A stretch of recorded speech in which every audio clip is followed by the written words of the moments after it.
ओम घृणी सूर्याय नमः। आप सभी का हमारे यूट्यूब चैनल पर हार्दिक स्वागत है।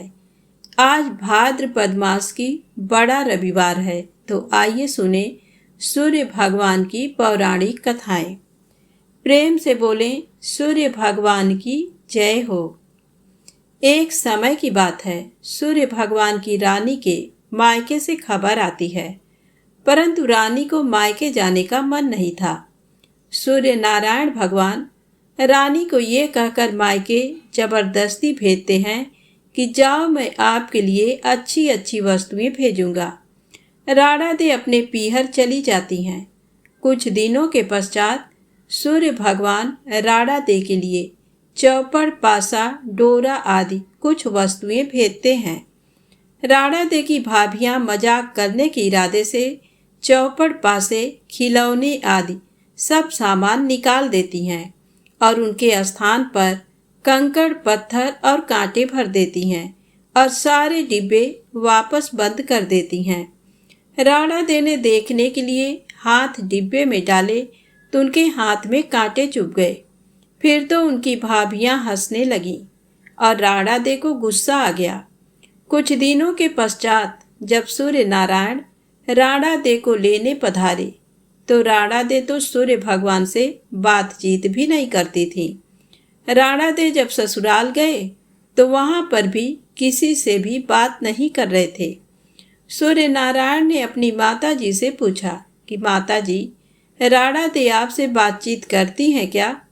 उनकी माता जी ने कहा कि नहीं बेटा, राणा दे वापस आई है, उसके बाद से बात नहीं कर रहे हैं।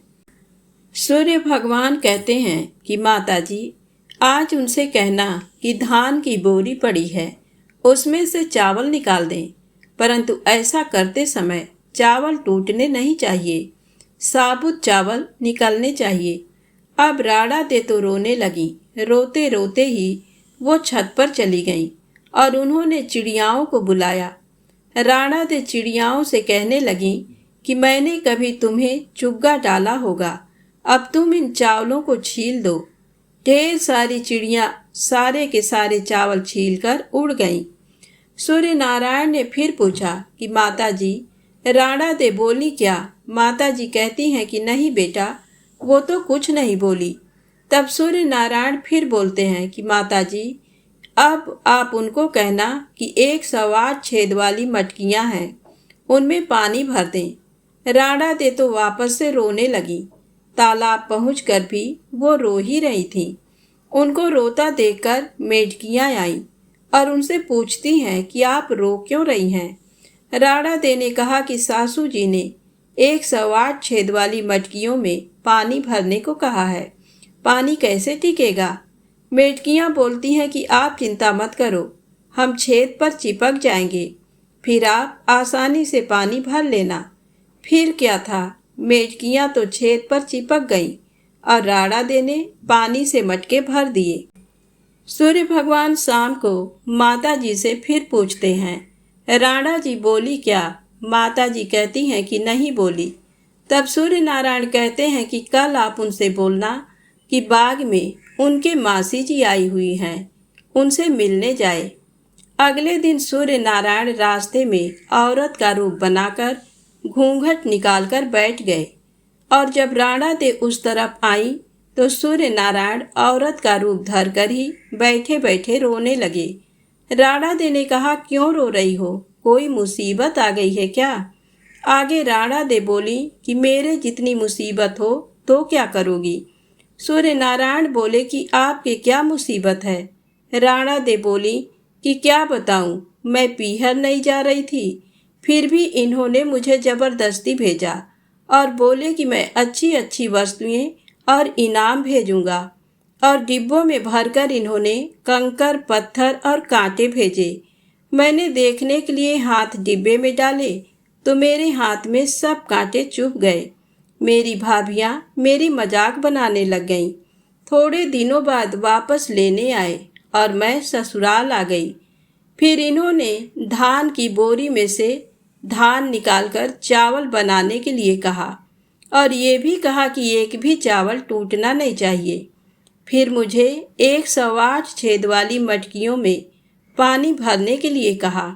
अब आप ही बताओ, छेद वाली मटकियों में पानी कैसे ठहरता?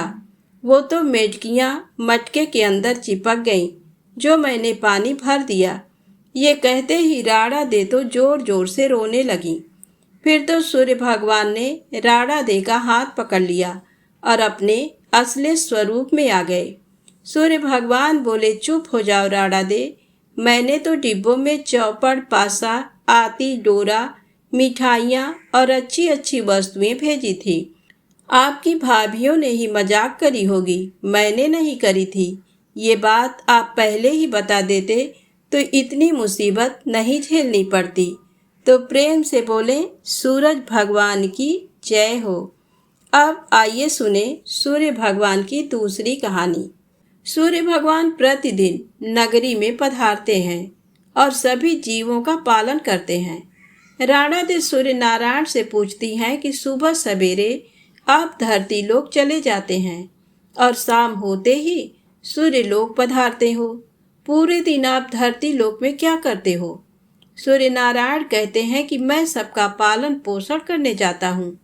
कीड़ी चींटी को कर देता हूँ, हाथी को मर देता हूँ। राणा दे बोलती हैं कि क्या सबको खाने को देते हो?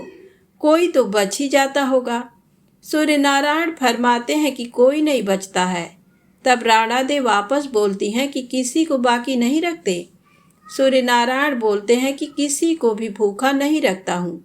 भूखा उठता है पर कोई भी भूखा सोता नहीं है। अगले दिन राणा दे नहाकर अपने कक्ष में पधारती हैं और एक चींटी को डिब्बे में बंद कर देती हैं। राणा दे प्रतिदिन नहाकर भगवान की पूजा किया करती थी और स्वयं के भी कुमकुम चावल लगाती थी। उस दिन भी उसने कुमकुम चावल की बिंदी लगाई होती है। जब राणा दे डिब्बी बंद कर रही होती हैं, तब उनकी कुमकुम की बिंदी में जो चावल लगे हुए थे, उसमें से कुछ चावल के दाने उस डिब्बी में गिर गए और स्नान किए हुए हाथ मुंह से जल की कुछ बूंदें उस डिब्बी में गिर जाती है। राणा दे को पता नहीं चला कि डिब्बी में चावल और पानी भी चला गया है और राणा दे डिब्बी बंद कर देती हैं। राणा दे सोचती हैं कि आज सूर्य नारायण को बताऊंगी कि देखो, ये चींटी तो भूखी बैठी है। जब शाम को सूर्य नारायण पधारते हैं तो राणा दे बोलती हैं कि सूर्य नारायण, आप तो कह रहे थे कि आप किसी को भूखा नहीं रहने देते। सूर्य नारायण बोलते हैं कि हाँ, ये सही है, मैं किसी को भूखा नहीं रहने देता। तो राणा दे बोलती हैं कि देखो, ये चींटी जो डिब्बे में बंद है वो तो सुबह से भूखी है।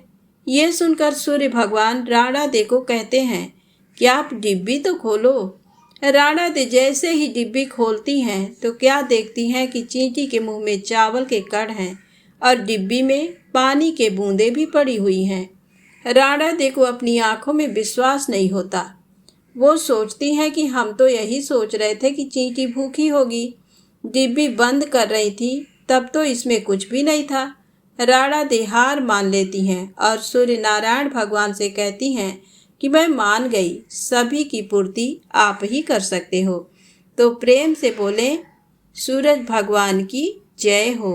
यदि आपको कहानी अच्छी लगे तो प्लीज़ लाइक शेयर सब्सक्राइब अवश्य करें। जय माता दी, जय भोलेनाथ।